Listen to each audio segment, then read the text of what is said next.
Hello students, स्वागत है आप सभी का बालाजी लर्निंग कोचिंग के इस नए वीडियो में। स्टूडेंट्स, आज की क्लास में आप लोगों को हम क्लास 12 की फिजिक्स विषय के अंतर्गत बहुत ही महत्वपूर्ण प्रश्न बताने जा रहे हैं।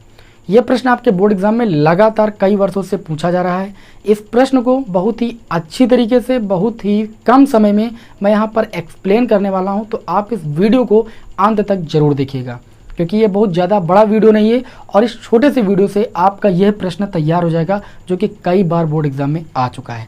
हमारे इस प्रश्न का नाम है दो समांतर धारावाही तारों के बीच लगने वाले बल का व्यंजक ज्ञात करना। ठीक है, तो सबसे पहले इस बात को यहाँ पर एक्सप्लेन कर देते हैं कि दो समांतर धारावाही तारों के बीच बल कैसे लगता है, क्यों लगता है, ये सब मैं आप लोगों को पहले बता देता हूँ। उसके बाद मैं यहाँ पर डेरिवेशन आपको समझाता हूँ।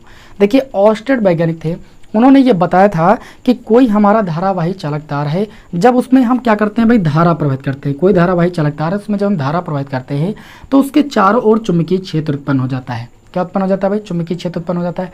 उस चुंबकीय क्षेत्र में जब कोई अन्य धारावाही चालक तार हम ले आते हैं, तो जो अन्य धारावाही चालक तार लाते हैं वो इसके चुंबकीय क्षेत्र के कारण अपने ऊपर एक बल का अनुभव करता है। क्या अनुभव करता है भाई? अपने ऊपर लगने वाले एक बल का अनुभव करता है।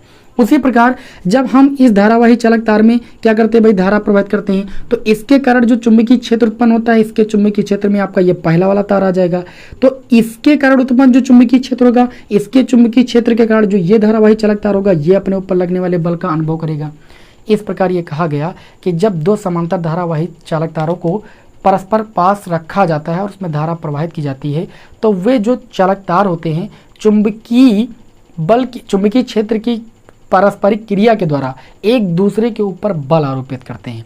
ठीक है ना, मतलब अगर दो समांतर धारावाही चालक तार हैं, एक दूसरे के समीप रखे हैं और उनमें हम धारा प्रवाहित करते हैं, तो चुंबकीय बल की पारस्परिक क्रिया के द्वारा एक दूसरे पर वो क्या करते हैं भाई, बल आरोपित करते हैं। आपको उसी बल का यहाँ पर व्यंजक ज्ञात करना है। देखिए कितना सिंपल लैंग्वेज में आप लोगों को बहुत ही अच्छे तरीके से यहाँ पर हम सॉल्व कराने वाले हैं। क्या करोगे, आप कहोगे कि माना हमारे पास दो समांतर धारावाही चालक तार हैं। एक समांतर धारावाही चालक तार हमारा PQ है, जिसमें हमारी I1 एम्पियर की धारा प्रवाहित हो रही है, और हमारा एक दूसरा धारावाही चालक तार है जिसमें I2 एम्पियर की धारा जो है प्रवाहित हो रही है।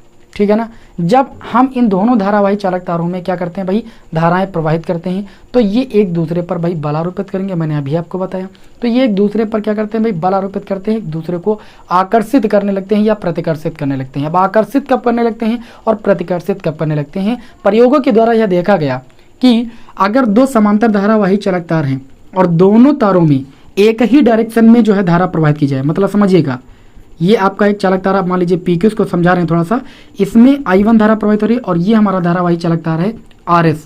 ठीक है, और इसमें भी जो धारा है वो एक ही डायरेक्शन में, जिस डायरेक्शन में इसमें धारा प्रवाहित हो रही है उसी डायरेक्शन में इसमें धारा प्रवाहित हो रही है।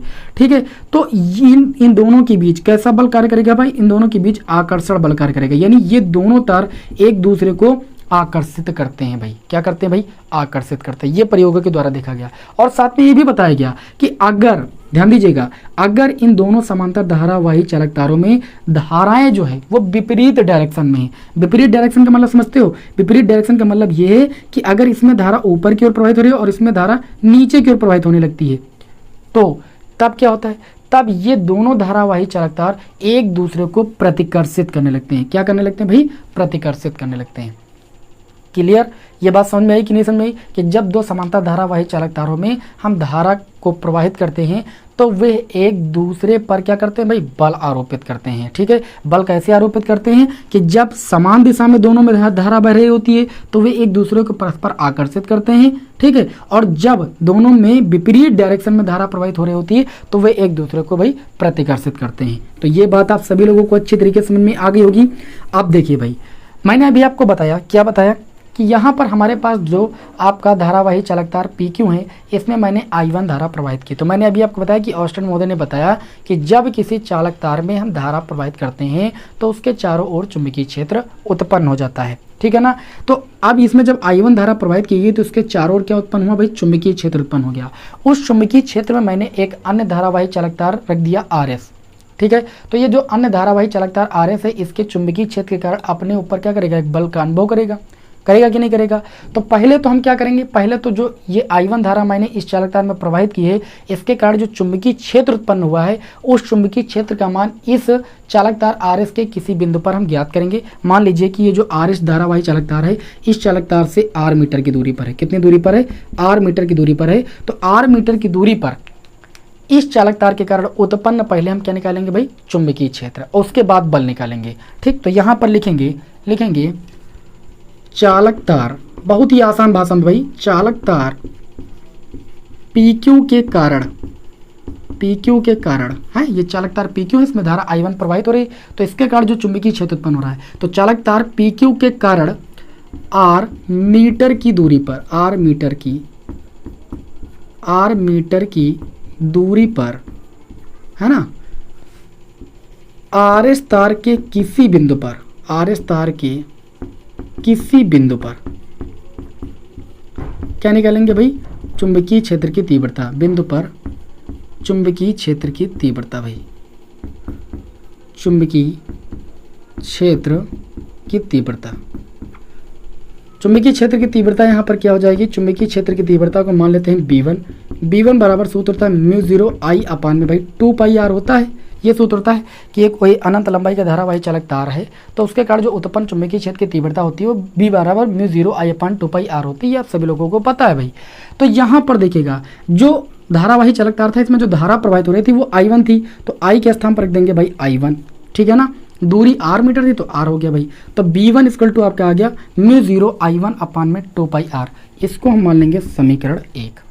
अब आपको यहाँ पर ध्यान देना ये कि आपने जो चुंबकीय क्षेत्र निकाला, चुंबकीय क्षेत्र आपकी एक चुंबकीय क्षेत्र की तीव्रता की आपकी सदिश राशि होती है, और सदिश राशि अवयव होती है जिनमें परिमाण के साथ साथ दिशा भी होती है। तो परिमाण आपने निकाल लिया, अब इसकी आपको दिशा ज्ञात करना है। तो जो चुंबकीय क्षेत्र की दिशा ज्ञात करनी होती है, तो हम दाएं हाथ की हथेली का नियम नंबर 1 लगाते हैं। देखिए, दाएं हाथ की हथेली के 2 नियम होते हैं, एक होता है दाएं हाथ की हथेली का नियम नंबर 1 और एक होता है दाएं हाथ की हथेली का नियम नंबर 2। दाएं हाथ की हथेली का नियम नंबर 1 कहाँ लगाते हैं, इसको भी समझ लीजिए। जब हमें क्या करना होता है भाई, जब हमें चुंबकीय क्षेत्र की दिशा ज्ञात करनी होती है, तब हम दाएं हाथ की हथेली का नियम नंबर 1 लगाते हैं। और जब हमें क्या निकालना होता है, मतलब बल का मान निकालना होता है, किसी धारावाही चालक तार पर लगने वाले बल की दिशा या बल का मान ज्ञात करना होता है, तो हम क्या करते हैं, दाएं हाथ की हथेली का नियम नंबर 2 लगाते हैं। तो यहाँ पर चूंकि हमें चुंबकीय क्षेत्र B1 की दिशा ज्ञात करनी है, तो इसके लिए हम यहाँ पर दाएं हाथ की हथेली का नियम नंबर 1 लगाएंगे। तो दाएं हाथ की हथेली के नियम के अनुसार हम क्या करते हैं, दाएं हाथ की अंगुलियां और अंगूठे को परस्पर एक दूसरे के लंबवत इस प्रकार फैलाते हैं कि यदि अंगूठा जो होता है, ध्यान दीजिएगा भाई, यहाँ पर बहुत ध्यान समझिएगा, ये आपके दाएं हाथ की हथेली के नियम के अनुसार अंगूठा यदि चालक में बहने वाली धारा की दिशा को शो करे, ये आपकी धारा है। अंगूठा अगर चालक में बहने वाली धारा की दिशा को शो करे, और जो ये अंगुलियां हैं उनको हम उस डायरेक्शन में फैलाएं जिस डायरेक्शन में हमें चुंबकीय क्षेत्र ज्ञात करना होता है। तो चूंकि हम चुंबकीय क्षेत्र इसी डायरेक्शन में तो ज्ञात किए हैं R दूरी पर, तो हम इस डायरेक्शन में अंगुलियों को फैलाएंगे और अंगूठे को ऊपर रखेंगे क्योंकि धारा ऊपर की ओर प्रवाहित हो रही है।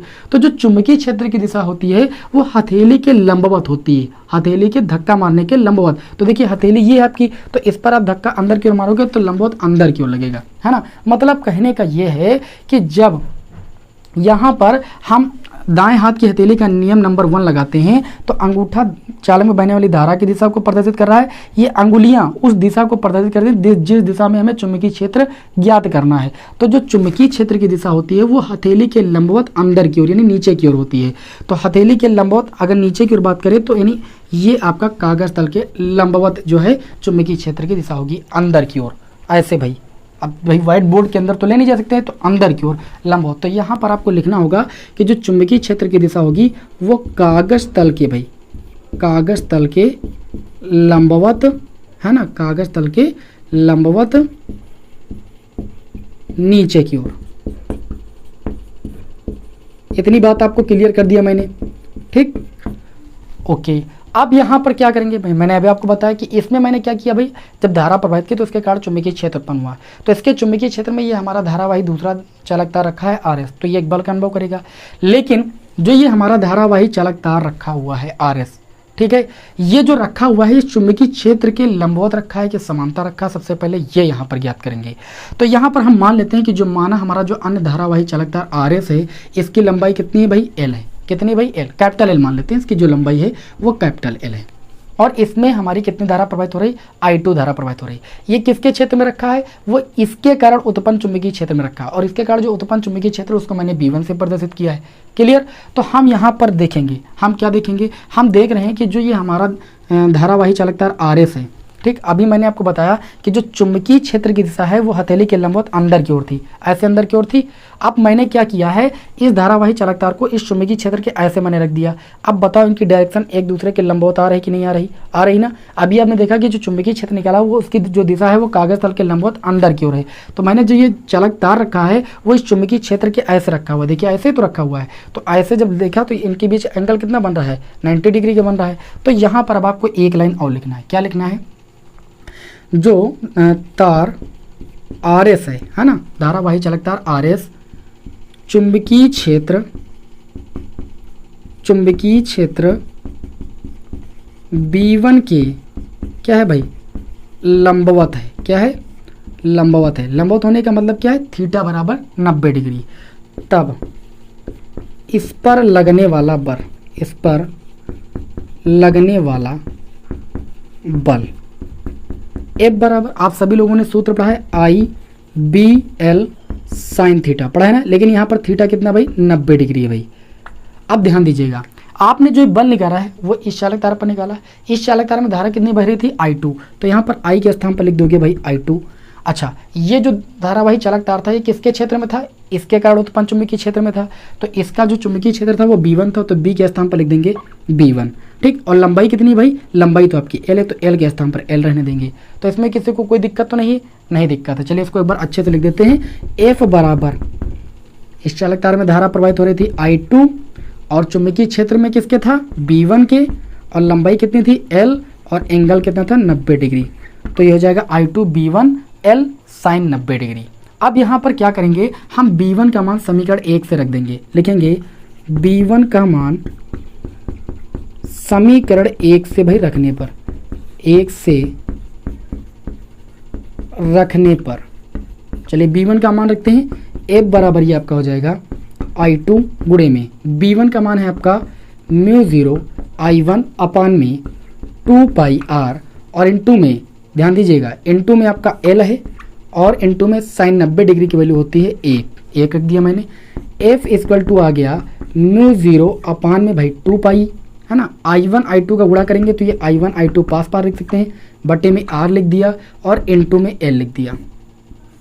तो ये दो समांतर धारावाही चालक तारों के कारण लगने वाले बल का व्यंजक हो गया। लेकिन कभी कभी यह पूछा जाता है कि प्रति एकांक लंबाई पर लगने वाले बल का मान ज्ञात कीजिए। दो समांतर धारावाही चालक तारों के कारण प्रति एकांक लंबाई पर लगने वाले बल का व्यंजक ज्ञात कीजिए। प्रति एकांक मतलब बटे में अगर लंबाई को ले आए, तो यहाँ पर लंबाई चालक तार की कितनी थी L, इसको बल के बटे में ले आए, ठीक है। तो लिखोगे तब प्रति एकांक लंबाई पर लगने वाला बल, ये हो जाएगा F, ये L गुणे में था, इसको हम F के बट्टे में ले आए, F upon L equal to μ0 upon में 2 पाई I1 I2 अपान में भाई R, ठीक। सूत्र वही है, थोड़ा सा मैंने इसको क्या किया, L को बट्टे में ले आए। समझ में आई बात कि कैसे मैंने दो समांतर धारावाही तारों के कारण उत्पन्न बल का व्यंजक प्राप्त किया। अब यहाँ पर एक कंडीशन आपको और लगा देनी छोटी सी, यदि I1 बराबर क्या हो जाएगा, I2 बराबर I हो जाए, मतलब I1 I2 धाराएं सेम हो जाएं, बराबर हो जाएं, तो ये आपका हो जाएगा F अपान में L इक्वल टू μ0 अपान में भाई 2 पाई, I1 के स्थान पर I और I2 के स्थान पर I, तो ये I स्क्वायर हो जाएगा, और अपान में कितना हो जाएगा, R हो जाएगा। तो अब उम्मीद करता हूं कि आप सभी लोगों को ये चीज पता चल गई होगी कि दो समांतर धारावाही चालक तारों के बीच लगने वाले बल का व्यंजक हमें कैसे ज्ञात करना है। एकदम सिंपल तरीका था, मैंने अच्छे तरीके से समझा दिया। एक बार और एक्सप्लेन करते हैं। देखिए इसमें मैंने क्या किया, इस धारावाही चालक तार में जब मैंने I1 धारा प्रवाहित की तो उसके कारण जो चुंबकीय क्षेत्र उत्पन्न हुआ, उस चुंबकीय क्षेत्र का मान हमने इस धारावाही चालक तार RS के किसी बिंदु पर निकाला R मीटर की दूरी पर, तो आया B1 इक्वल टू μ0 I1 अपान में 2 पाई R, समीकरण 1 मान लिया। अब ये चुंबकीय क्षेत्र था, ये एक सदिश राशि थी, तो इसकी मैंने दिशा ज्ञात की दाएं हाथ की हथेली के नियम से। तो देखिए अंगूठा मैंने धारा की दिशा में रखा और अंगुलियों को उस डायरेक्शन में फैला जिस डायरेक्शन में हमें चुंबकीय क्षेत्र ज्ञात करना था। इसी डायरेक्शन में मैंने 8 मीटर की दूरी पर चुंबकीय क्षेत्र निकाला। तो जो चुंबकीय क्षेत्र की दिशा होती है वो हथेली के लंबवत अंदर की ओर होती है। तो हथेली के लंबवत अंदर की ओर को हम क्रॉस चिन्ह से प्रदर्शित करते हैं। तो यहाँ पर मैंने लिखा चुंबकीय क्षेत्र की जो दिशा आई वो कागज तल के लंबवत नीचे की ओर आ गई। अब यहाँ पर RS चुंबकीय क्षेत्र जो है B1 के क्या था, लंबवत, क्योंकि चुंबकीय क्षेत्र ऐसे था और जो तार था ये RS वाला ये ऐसे स्थित था लंबवत।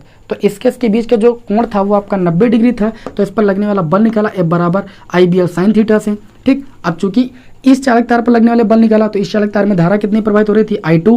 ये किसके चुंबकीय क्षेत्र में था, इस पहले वाले चालक तार के चुंबकीय क्षेत्र में था, तो B1 लिख दिया। लंबाई कितनी मैंने मानी इस धारावाही चालक तार की, L मानी, तो L लिख दिया sin 90 डिग्री। समीकरण 1 से मैंने B1 का मान रख दिया। इस तरीके से हमें ये सूत्र यहाँ पर मिल गया। जब I1 बराबर I2 बराबर I होता है तो ये सूत्र हमें यहाँ से मिल गया। अब आपको ये चीज़ समझ में आ गई होगी कि दो समांतर धारावाही चालक तारों के कारण लगने वाले बल का व्यंजक हमें कैसे ज्ञात करना है। बहुत ही आसान शब्दों में मैंने एक एक बात को अच्छे तरीके से एक्सप्लेन कर दिया है। वीडियो पसंद आया तो वीडियो को भाई लाइक कर दीजिएगा, चैनल पर नए हो तो चैनल को सब्सक्राइब जरूर कर लीजिएगा। मिलते हैं आपको नेक्स्ट वीडियो में। जय हिंद, वंदे मातरम।